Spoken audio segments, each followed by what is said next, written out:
पिछले 16 महीनों से भारत का एक राज्य मणिपुर जल रहा है, लेकिन अभी तक सरकार इसको पूरी तरीके से रोक नहीं पाई है। और अब तो हालत और बिगड़ गए हैं। वहां पर ड्रोन हमले, रॉकेट हमले, मिसाइल हमले, वहां पर मौतें हो रही है। हथियार जनता के हाथ में हथियार है। तो आखिरकार मणिपुर में ऐसा सब कुछ क्यों हो रहा है और इसका अंत कब होगा? और क्या सीएम के एक ऑडियो से फिर से जल गया है मणिपुर? 16 महीने बाद भी बेबस क्यों है सरकार? फेल क्यों हो गई है सरकार? और अब तो विदेशी साजिश भी सामने आ गई है। रिमझिम के 5 पॉइंट्स में देखिए, सीएम के ऑडियो से क्या फिर से जल गया है मणिपुर? दूसरा, 16 महीने बाद भी आखिरकार बेबस क्यों है सरकार? तीसरा, कहां से आए युद्ध वाले हथियार? क्या इसमें विदेशी साजिश है? चौथा, मणिपुर में विवाद की असली जड़ क्या है? पांचवा, विपक्ष का मोदी सरकार पर क्या हमला है?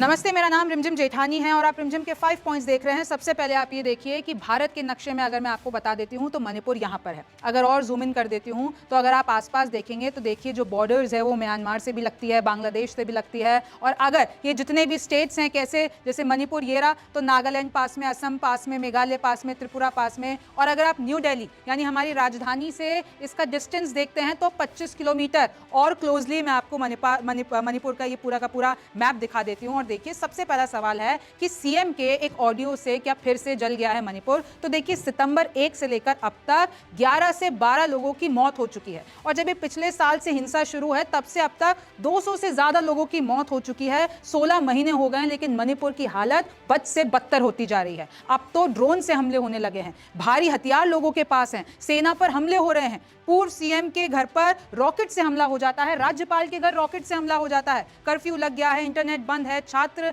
सड़कों पर निकले हुए हैं, परीक्षा को स्थगित कर दिया गया है, वहां पर कॉलेजेस बंद हैं। मणिपुर में राजभवन जा रहे छात्रों की सुरक्षा बलों से झगड़ा हो गया है, यानी वहां पर सेना पर भी हमले हो रहे हैं। प्रदर्शनकारियों ने आरएएफ पर लोहे के छर्रे दागे हैं, सेना ने प्रदर्शनकारियों पर आंसू गैस के गोले मारे। ये सब स्थिति है। मैं साइड में आपको विजुअल्स भी बताती जा रही हूं। यहाँ पर 9 सितंबर को स्टूडेंट्स की राजभवन पर पत्थरबाजी हुई, महिलाओं ने ड्रोन हमलों के विरोध में मशाल जुलूस निकाला है। साइड में आप तस्वीरें सब देखते रहिए। जिरीबाम जिला जो है वहां पर ही एक तरीके से जो दो समुदाय हैं, कुकी और मेतई, उसमें सुलह हुई थी, लेकिन एक बार फिर से वहां पर आग लग गई है। 2000 जवान और केंद्र सरकार को भिजवाने पड़ गए हैं। पहले से ही वहां पर हजारों जवान तैनात हैं, लेकिन वहां की हालत अभी तक ठीक नहीं हो रही है। अब मैं अगर आपको टाइमलाइन बताती हूं, 6 अगस्त को सीएम बीरेन की एक ऑडियो जो पूरी की पूरी रिकॉर्डिंग है वो लीक हो जाती है। उसके अंदर क्या होता है? उसके अंदर पता चलता है कि वो एक समुदाय की बुराई करते हैं, लेकिन फिर अगस्त 8 और 20 को सरकार की तरफ से एक स्टेटमेंट आता है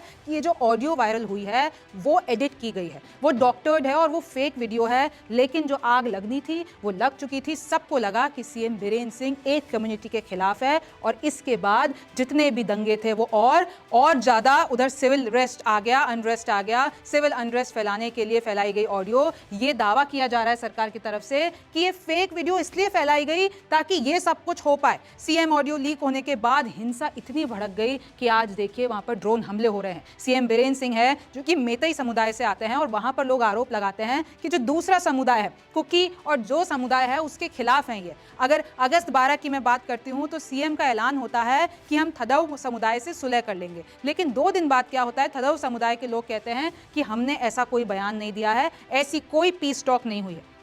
अगस्त 27 की बात करती हूं, उग्रवादियों का बीजेपी नेता के घर पर हमला हो जाता है। अगस्त 31 की बात करती हूं, कुकीजो समुदाय की कुकीलैंड की मांग आ जाती है कि भैया हमको तो भारत से अलग करो, हमको अपना अलग कंट्री चाहिए। सितंबर 1 की बात करती हूं, हवाई हमले हो जाते हैं, ड्रोन अटैक होता है, रॉकेट मिसाइल। आप देख रहे हैं कि जहां अगर आप दुनिया में देखें ये सारी चीजें आपको रूस यूक्रेन पे सुनाई दे रही होगी, इजराइल फिलिस्तीन पे, हिजबुल्लाह पे सुनाई दे रही होगी, लेकिन भारत में, मणिपुर में ये सारी चीजें हो रही हैं। और तो और आर्मी को अपने हेलीकॉप्टर बुलाने पड़ गए।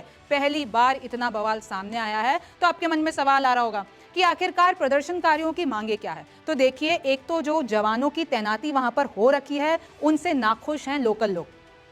यूनिफाइड कमांड की कमांड राज्यों को मिले, यानी जितना भी पावर केंद्र सरकार के पास है फोर्सेस का, वहां के लोकल लोग चाहते हैं कि वो राज्य सरकार के पास आए। सीआरपीएफ के नेतृत्व में बनी यूनिफाइड कमांड, उनको चाहिए कि राज्य सरकार के हाथों में उसका कंट्रोल आए। डीजीपी, राज्य सरकार के सुरक्षा सलाहकार को हटाने की मांग की गई है। सेंट्रल और स्टेट फोर्स की कमांड केंद्र की बजाय मुख्यमंत्री के पास हो, ये वहां के लोग चाहते हैं। सीएम के दामाद ने तो अमित शाह को एक पत्र भी लिख दिया। उनका कहना है कि जो 60,000 जवान आपने बिठा रखे हैं वो सिर्फ मूक दर्शन है, कुछ कर नहीं रहे हैं। इनको वापस बुला लो आप, छात्रों की मांग है राज्य को पूरा कंट्रोल दो। तो अब दूसरा सवाल यही आ जाता है कि 16 महीने से ये सब चल रहा है तो भारत सरकार इतनी बेबस क्यों है? तो देखिए 3 मई 2023 को जब ये हिंसा का दौर शुरू होता है, 16 महीने बाद भी राज्य में शांति बहाल नहीं कर पाई है सरकार। कुकी मेतई ने इलाकों को सरहद बना दिया है। वहां पर ऐसे है कि दो समुदाय, एक तो जो बीच में रहते हैं इम्फाल में, अभी मैं आपको आगे और बताऊंगी, और एक जो पहाड़ी इलाके में रहते हैं। तो उनने ऐसा कर दिया है कि कुकी के इलाके में मेतई नहीं जाएगा, मेतई के इलाके में कुकी नहीं जाएगा, और उन्होंने सरहद वाली सीमा जैसे भारत पाकिस्तान हो इस तरीके से माहौल कर दिया है।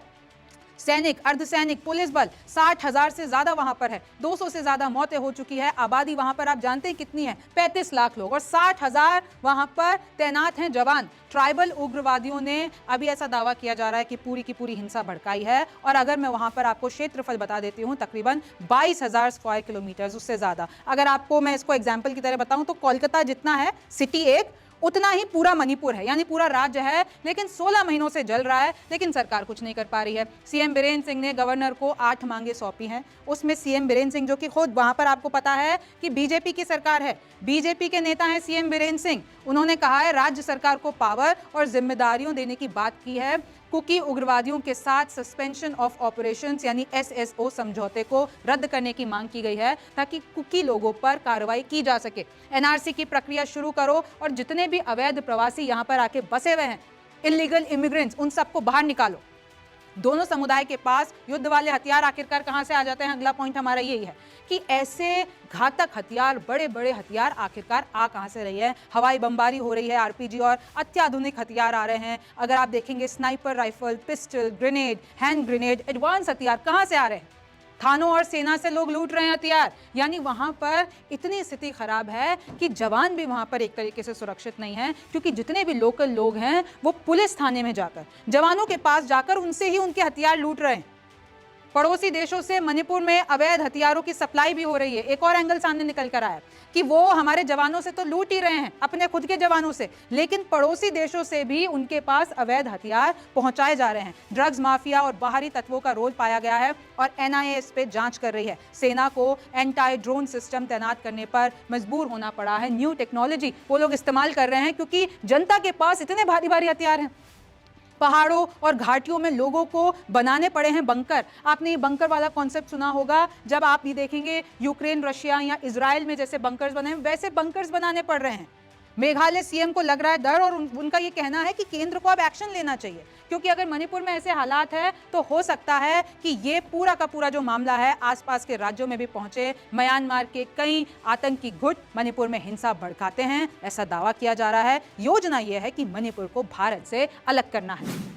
तो देखा आपने कि कैसे विदेशी साजिश सामने आ रही है। हिंसा के पीछे बांग्लादेश के भी कुछ उग्रवादी संगठन हैं। म्यांमार में घरेलू हिंसा है, उग्रवादी आपको पता है भारत में पनाह ले लेते हैं। 2015 में तो भारत ने म्यांमार पर सर्जिकल स्ट्राइक भी की थी, जंगलों में जाकर वहां के उग्रवादियों को हमने मारा था। पिछले साल म्यांमार से बड़ी संख्या में हथियार सप्लाई हुए हैं। तो ये जितने भी बॉर्डर्स मैंने आपको बताया, म्यांमार, बांग्लादेश, वहां से हथियार भिजवाए जा रहे हैं। खुफिया विभाग कह रहा है कि आने वाले दिनों में अभी तो और उग्र प्रदर्शन होगा। 8,000 वेपन क्योंकि चोरी हो चुके हैं, कारतूसों की लूट हो रही है। तो इन सब के मद्देनजर अभी हालात और बिगड़ने वाले हैं। अराजक तत्वों के टारगेट पर कंस्ट्रक्शन कंपनी और कारोबारी हैं, यानी उनके पास हथियार आ गए हैं तो जाकर लूट मचा रहे हैं। वहां पर जितने भी ये खरबपति, अरबपति, जितने भी लोग हैं, कारोबारी हैं, उनको बंदूक तान के उनसे वसूली कर रहे हैं करोड़ों की। प्रदर्शनकारियों को फंडिंग कर रहा है चीन, ये भी दावा किया जा रहा है। अब हम हमारे चौथे पॉइंट पर आ जाते हैं, मणिपुर में विवाद की असली जड़ क्या है।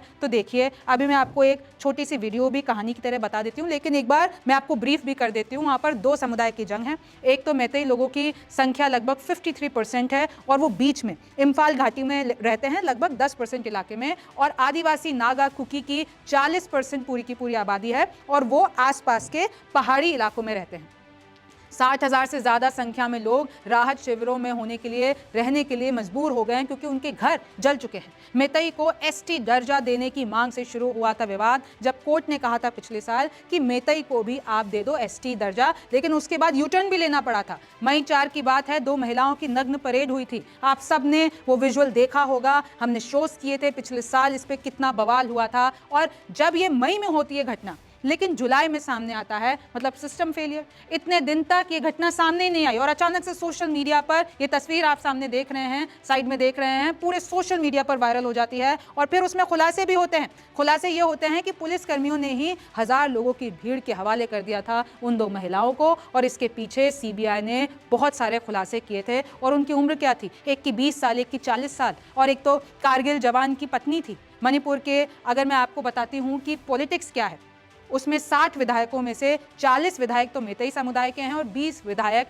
नागा और कुकी जनजाति के हैं। और अगर मैं आपको बताती हूँ 12 सीएम अब तक रह चुके हैं मणिपुर के, उसमें से सिर्फ 2 ही इस नागा या कुकी जनजाति के रहे हैं, बाकी वहां पर ज्यादातर कब्जा मेतई का है। सबसे पहले आप मणिपुर का ये मैप देखिए। इसकी बॉर्डर असम, मिजोरम, नागालैंड और इंटरनेशनल बॉर्डर म्यांमार से लगती है। राजधानी है इम्फाल। ये बीच वाला घाटी क्षेत्र जो राजधानी इम्फाल के पास है, वहाँ ज्यादातर मेतई समाज रहता है। मेतई समाज की जनसंख्या है 50% से ज्यादा और ये लोग हिंदू हैं और पूरे राज्य के सिर्फ 10% एरिया में रहते हैं। वहीं ये आसपास का पूरा पहाड़ी इलाका है जहां माइनॉरिटीज और ट्राइबल समुदाय रहता है। उसमें से 2 के नाम है कुकी समाज और नागा समाज। ये लोग ज्यादातर ईसाई हैं और इनमें से 8% मुस्लिम हैं। ट्राइबल लोगों की जनसंख्या है 42%। इन लोगों का तकरीबन 90% क्षेत्र पर कब्जा है।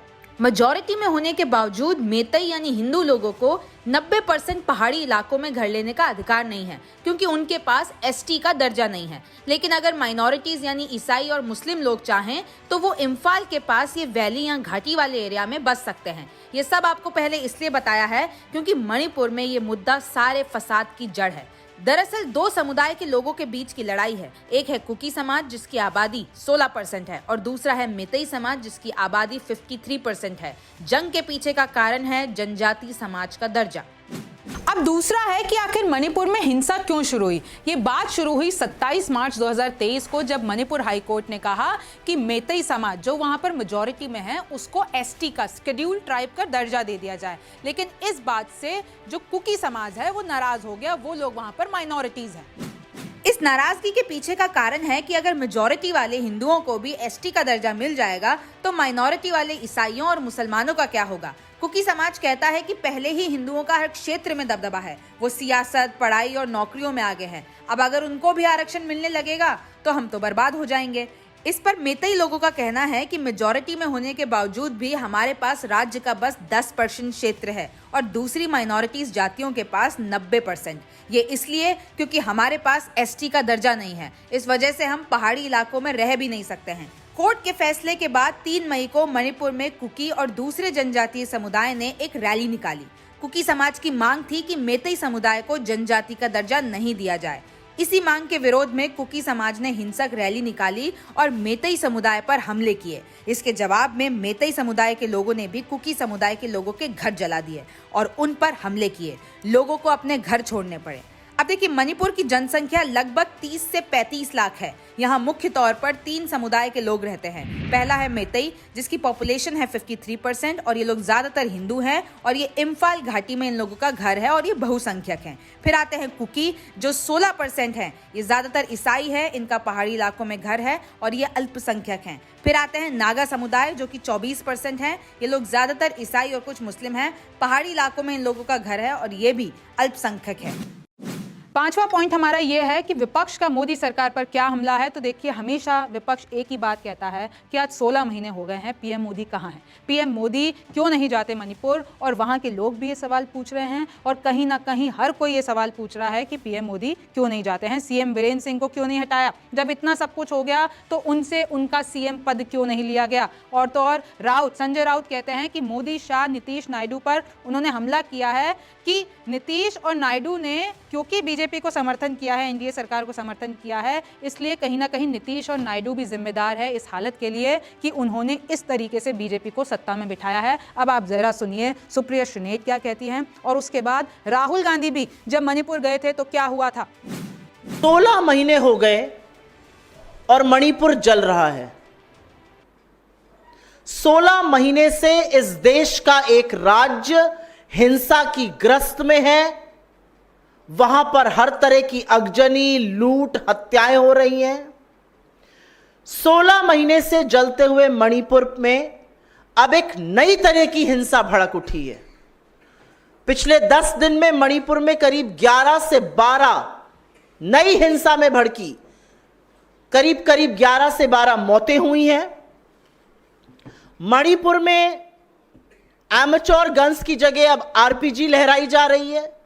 मणिपुर में गांव के ऊपर ड्रोन से हमला हो रहा है, गांव के गांव ध्वस्त हो रहे हैं, उन इलाकों में हमला हो रहा है जहां पर हिंसा नहीं थी। मणिपुर में एक पूर्व मुख्यमंत्री का घर पे रॉकेट से हमला हो रहा है। मणिपुर के राज्यपाल के घर पर पत्थरबाजी होती है। मणिपुर में सुरक्षा बलों पर हमला होता है, उनके शस्त्र छीनने की कोशिश हो रही है। तो ये क्या हो रहा है मणिपुर में? मणिपुर में इंटरनेट बैन कर दिया जाता है। मणिपुर के तमाम जिलों में कर्फ्यू लगा हुआ है। मणिपुर में छात्र और युवा सड़कों पर हैं, प्रदर्शन कर रहे हैं। मणिपुर की पूर्व गवर्नर, जो फुल टाइम गवर्नर थी, जो मणिपुर के हालातों को अच्छे से समझ रही थी, जो उनकी व्यथा को समझ रही थी, वो कह रही हैं हालात बहुत गंभीर हैं। उनको हटा दिया गया है, एक हाफ टाइम गवर्नर अपॉइंट कर दिया गया है। मणिपुर के सारे एग्जाम स्थगित हैं। तो इस देश का एक राज्य जहां पर जा जाकर बड़ी बातें करने में नरेंद्र मोदी बयानबाजी करते थे, वो 16 महीने से जल रहा है। और इस देश के प्रधानमंत्री के पास 1 मिनट का वक्त नहीं है कि वो मणिपुर चले जाएं। वो चुनाव में मणिपुर नहीं जाते, उसके बगल के राज्यों में होकर लौट आते हैं। वो अमेरिका, फ्रांस, ब्रिटेन, ग्रीस, रूस, यूक्रेन सब जगह घुमाते हैं, बस मणिपुर नहीं जाते हैं। क्या यह किसी भी मर्यादित सरकार के लिए लोकतंत्र में स्वीकार्य है कि इस देश का प्रधानमंत्री ने एक राज्य को अपने हाल पर जलने के लिए छोड़ दिया है? कोई आक्रोश नहीं है। हम सबको याद है कि उन आदमखोरों की भीड़ ने कैसे बेटियों के शरीर को नोचा था। 76 दिन तक वो वीडियो बाहर नहीं आया था। जब आया तो नरेंद्र मोदी 36 सेकंड के लिए बोले थे। हम भूले नहीं उन बातों को। एक मिनट का वक्त नहीं है। और मैं आपके जैसे प्रबुद्ध मीडिया के साथियों से यह पूछना चाहती हूं, भाजपा के प्रवक्ताओं से पूछना चाहती हूं, सांसदों से पूछना चाहती हूं, मंत्रियों से पूछना चाहती हूं, बीजेपी के ट्रोल इकोसिस्टम से पूछना चाहती हूं। किसी और देश में हिंसा भड़कती है तो आपकी रातों की नींद खत्म हो जाती है। आपके देश का एक राज्य मणिपुर, 60 से 65 हजार महिलाएं और बच्चे आज की तारीख में भी विस्थापित हैं। कौन जवाबदेह है? Who is answerable? यह सवाल है अपने आप में। और अब एक नए तरह का गेम खेला जा रहा है। इससे पहले कि मैं मंच अपने सहयोगियों, साथियों और नेताओं को दूं, एक नए तरह का गेम चल रहा है मणिपुर में। मणिपुर के मुख्यमंत्री, जो अभी तक नई दिल्ली की कठपुतली बनकर सारे ऑर्डर का पालन कर रहे थे, जिनको बर्खास्त नहीं करा गया, जिनको हटाया नहीं गया और मणिपुर जलता रहा, वो अब नए तरह का गेम खेल रहे हैं। अभी तक आप कठपुतली बने थे, अब आप स्वांग रच रहे हैं कि मैं सेंटर से भिड़ रहा हूं, मैं मणिपुर के हक की बात कर रहा हूं, मैं लॉ एंड ऑर्डर पे कर रहा हूं। आपकी आंख के सामने, आपकी नाक के नीचे मणिपुर जलता रहा और आप केंद्र की कठपुतली बने रहे। असलियत यह है, आपके कुछ भी करने से यह असलियत छुपेगी नहीं, बदलेगी नहीं। 1 साल पहले आया था।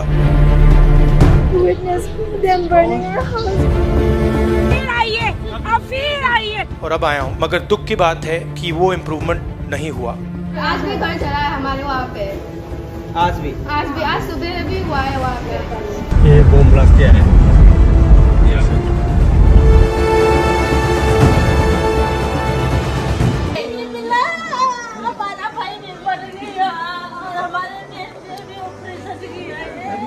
भाई का डेथ हो गया। Yes, because of negligence। जी तो एक बार भी नहीं आता है, क्या करेगा? हम लोग बहुत दुख में रहता है। अभी 1 साल से 10 ज़्यादा हो गया, रिलीफ में रहता है।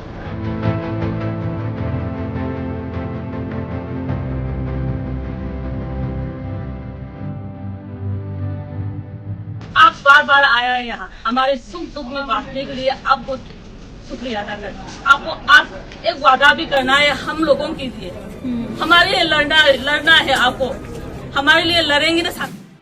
एक 12 साल की क्लाइमेट एक्टिविस्ट हैं, उन्होंने एक बहुत बड़ा पोस्ट किया है और कहीं ना कहीं पूरी मणिपुर की बात बता के कहा है कि इतना सब कुछ हो रहा है, 300 से ज़्यादा लोग मर चुके हैं, वहाँ पर बच्चे परेशान हैं, लोग परेशान हैं, तो पीएम मोदी कहाँ हैं? पीएम मोदी अगर यूक्रेन वॉर के लिए वहाँ पर चले जाते हैं तो मणिपुर क्यों नहीं आ सकते? तो कहीं ना कहीं बहुत कड़े शब्दों में निंदा की है और कहा है कि कब तक हमको पीस नहीं मिलेगा, कब तक आप लोग हमारी ज़िंदगी ऐसे ही बदतर से बदतर बनाए रखेंगे। तो इस तरीके से ये पोस्ट भी सामने आया है और अब सवाल उठता है कि मणिपुर में आगे क्या होगा, क्या स्थिति संभलेगी कि नहीं संभलेगी? अब आगे क्या होगा ये तो वक्त बताएगा। आप न्यूज़ 24 देखते रहिए, रिमझिम के 5 पॉइंट्स देखते रहिए। मैं हूँ रिमझिम जेठानी, आपसे फिर मुलाकात होगी।